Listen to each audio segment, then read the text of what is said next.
అందరికీ happy Christmas. క్రీస్తుని ఆరాధించే భాగ్యము, రక్షకుణ్ణి కలిగి ఉండే ధన్యత మనందరికీ ఇవ్వబడ్డది.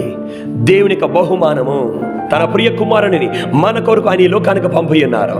దేవుని బిడ్డలారా, ఆ రక్షకుణ్ణి నువ్వు కలిగి ఉన్నావా? ఆ విజయము, విడుదల, ఆనందము, ధైర్యము నీ జీవితంలో అనుభవిస్తున్నావా? రక్షకునితో నడుస్తున్నాను, నేను ముందుకు వెళుతున్నాను, ఆయన నాతో ఉన్నారు అనే ఆనందం ఉందా? లేకపోతే భయపడుతున్నావా? ఈ సమయంలో దేవుడిని చూస్తున్నారేమో, దేవునితో ఉంటున్నారో. నువ్వే ఇంతకాలం రక్షకుడు, ఆయన పేరు చెప్పినావు, ఇప్పుడు నీతో ఉన్నారంటే భయం అనిపిస్తుందా? ఇంకెంతకాలము? నీ కొరకే భయపడకో.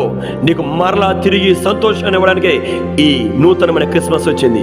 ధైర్యమగొండు, ఆయన్ని చేర్చుకో, ఆయనతో నుండు, ఆయనతో నడువు. నీ జీవితంలో గొప్ప కార్యాలను చూస్తావు.